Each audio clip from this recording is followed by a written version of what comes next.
Olá, pessoal, e bem-vindos a mais uma conversa aqui com a gente. Hoje o mergulho é num texto que fala de algo bem universal, né? Dinheiro, generosidade. Mas de um jeito que, olha, pode de fato virar uma chave. A gente está falando do capítulo 9 da segunda carta aos Coríntios. Para essa análise, a gente está se baseando nas notas de duas bíblias de estudo muito boas, a Holman e a Nova Almeida Atualizada. E a missão aqui é entender a estratégia do apóstolo Paulo para organizar uma grande coleta. E vamos ver que não é só logística. Tem psicologia, tem teologia profunda e uma visão que vai muito além. A pergunta que fica no ar é: e se o ato de dar não for sobre o que a gente dá, mas sobre o que a gente já recebeu? Essa pergunta, na verdade, é o centro de tudo. E para a gente não se perder, o contexto é fundamental.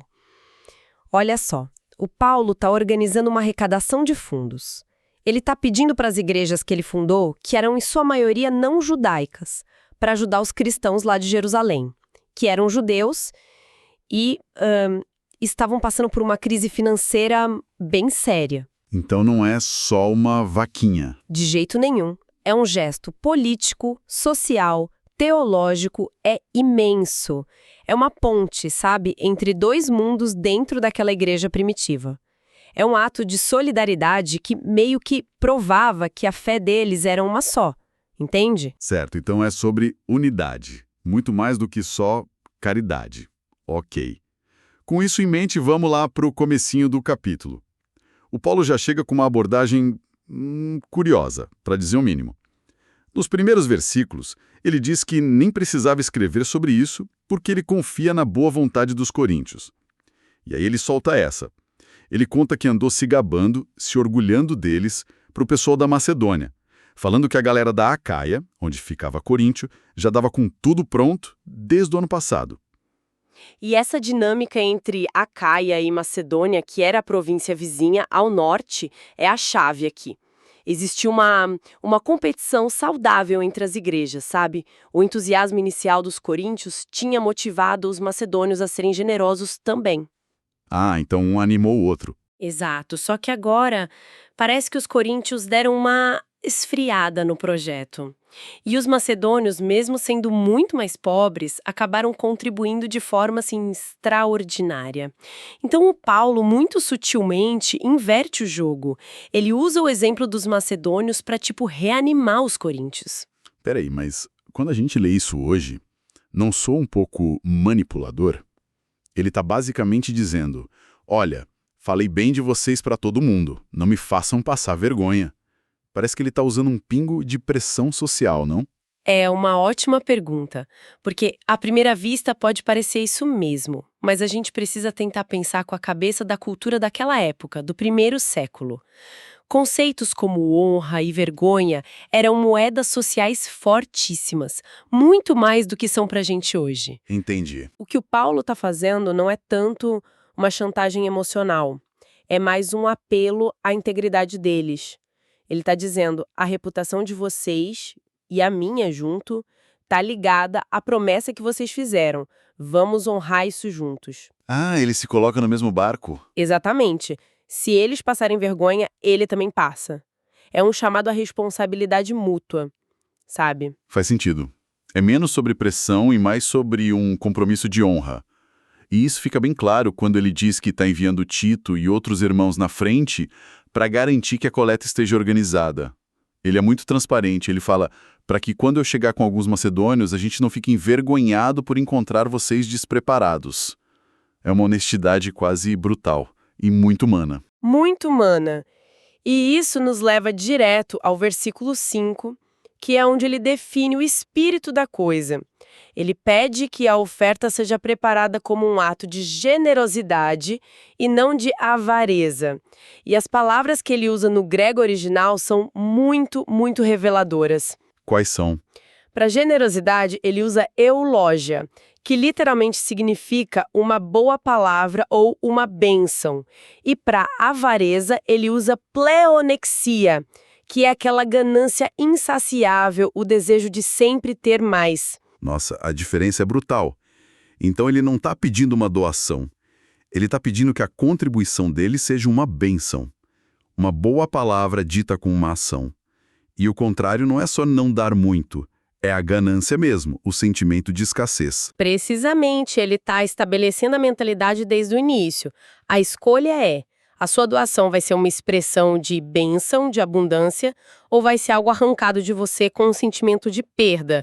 É tipo a diferença entre comprar um presente de aniversário para alguém que você ama e pagar um boleto de imposto, sabe? Total. A natureza do ato é outra. Completamente. Mesmo que o dinheiro saia da sua conta nos dois casos. E é essa a mentalidade que ele vai desenvolver agora na próxima parte. Faz todo sentido. Então ele prepara o terreno psicológico e motivacional, e aí ele vai para o princípio central. E aqui ele usa uma das analogias mais conhecidas da Bíblia, a da agricultura, lá no versículo 6. Aquele que semeia pouco, também colherá pouco. E o que semeia com fartura, também colherá com fartura. Sim, uma imagem que qualquer pessoa daquela época e até hoje entende na hora. É um princípio universal. Mas aqui mora um perigo, né? Porque esse versículo, ele é muito tirado de contexto. É usado quase como uma fórmula de investimento espiritual. Dê 10 para a igreja e Deus te devolve 100. Uma teologia da prosperidade bem transacional. Como que a gente escapa dessa leitura? A gente escapa além do versículo seguinte. O versículo 7 é a chave de interpretação para tudo isso. Ele diz: cada um contribua segundo tiver proposto no coração, não com tristeza ou por necessidade, porque Deus ama quem dá com alegria. O Paulo imediatamente desvia o foco do resultado da colheita para a atitude do semeador. O ponto principal não é o quanto você vai colher, mas como você está semeando. Ou seja, a colheita farta não é necessariamente uma conta bancária maior. Exato. A colheita, como ele vai explicar daqui a pouco, no versículo 10, são os frutos da justiça. É uma colheita de caráter, de impacto no mundo, de glória para Deus. O princípio de semear e colher é real, mas o Paulo aplica um campo muito mais vasto que o das finanças pessoais. O foco dele é o coração. A doação tem que ser decidida internamente, proposto no coração, sem coação externa e com a emoção certa, com alegria. Essa frase, Deus ama quem dá com alegria, é muito poderosa. Ela redefine completamente o ato de dar. Não é um dever, não é uma obrigação para agradar um Deus zangado. É um ato de adoração que, em si, gera prazer em Deus. Isso muda tudo. Muda completamente. E para garantir que ninguém pense, mas eu não tenho o suficiente para dar com alegria, o Paulo continua no versículo 8 com uma promessa espetacular. Ele diz: Deus é poderoso para tornar abundante em vós toda a graça, a fim de que, tendo sempre, em tudo, ampla suficiência, superabundez em toda boa obra. Uau! Vamos quebrar essa frase porque ela é densa. Deus é poderoso para tornar abundante em vós toda a graça. A lógica aqui é o inverso do que a gente costuma pensar. Não é a nossa generosidade que ativa a bênção de Deus. Interessante. É a graça abundante de Deus que nos capacita a ser generosos. Ele é a fonte. Ele nos dá ampla suficiência, ou seja, o bastante para as nossas necessidades, para que o que sobrar, o superabundar, possa fluir através da gente em toda boa obra. Uma das nossas fontes, a ANA, até destaca que a palavra eulogia, generosidade, pode ser entendida como uma expressão de gratidão. Então reforça a ideia. Exato. A gente não dá para receber, a gente dá porque já recebeu. Nossa generosidade é a resposta, não a causa. Certo. Então, voltando àquela pergunta do início, está ficando bem mais claro. O ato de dar não é uma transação para obter algo de Deus. É um reflexo da graça que Ele já nos deu. E para dar ainda mais peso a isso, o Paulo vai buscar um fundamento lá no Antigo Testamento, citando o Salmo 112, certo? Exatamente. No versículo 9 ele cita: distribuiu, deu aos pobres, a sua justiça permanece para sempre. Ele está mostrando que essa ideia de generosidade alegre, sacrificial, não é uma invenção dele. É uma característica fundamental da pessoa justa, da pessoa que vive alinhada com Deus desde sempre. Ele conecta a prática da igreja de Corinto com a longa história da fé do povo de Deus. E ele continua com a metáfora agrícola no versículo 10 de um jeito muito bonito. Ele fala que Deus que dá a semente e o pão vai também multiplicar a sementeira deles e aumentar os frutos da sua justiça. É um ciclo divino completo. Deus é a fonte de tudo. Ele dá a semente, que são os recursos, a pessoa, respondendo à graça, semeia essa semente, que é o ato de generosidade, e Deus, por sua vez, garante a colheita, que ele chama de frutos de justiça. A generosidade se torna, então, uma evidência visível da obra de Deus na vida de uma pessoa. Ok, então, o que tudo isso significa na prática? Quais são os resultados finais de toda essa generosidade? O resultado é só que o pessoal em Jerusalém recebe o dinheiro e os problemas acabam? Se fosse só isso, já seria ótimo. Mas a visão de Paulo é muito maior. Ele descreve uma espécie de efeito dominó espiritual, uma cadeia de consequências incríveis. Os versículos de 11 a 14 mostram pelo menos 4 resultados que, explodem a partir desse único ato de dar. Certo, vamos ver essa cadeia de reações. Qual é a primeira? A primeira, claro, é a mais óbvia e prática: o suprimento das necessidades dos santos em Jerusalém. A fome é saciada, as contas são pagas, a função social da oferta é cumprida. O básico. O básico. Mas isso é só o começo. E a segunda? A segunda é que essa ajuda material se transforma em capital espiritual. O versículo 11 diz que a generosidade deles resulta em muitas ações de graças a Deus. A gratidão de quem recebe não para nos doadores em Corinto. Ela ricocheteia e sobe direto para Deus. Que legal isso. A generosidade humana se torna um gatilho para o louvor divino. Isso é fascinante. Ajuda não cria dependência ou exaltação dos doadores, mas aponta para a fonte de tudo. E o terceiro resultado? O terceiro é poderoso. A oferta serve como uma prova da fé dos coríntios. A generosidade deles era a evidência tangível, a prova concreta de que a obediência deles ao evangelho não era só da boca para fora. As notas das fontes destacam que esse serviço prático, a diacônia, era visto como parte essencial da fé. Ao verem essa generosidade, outras pessoas, como os cristãos de Jerusalém, iriam glorificar a Deus pela coerência da fé dos coríntios. A doação deles se tornava um testemunho. E por fim, o quarto resultado, que parece ser sobre conectar pessoas. Exatamente.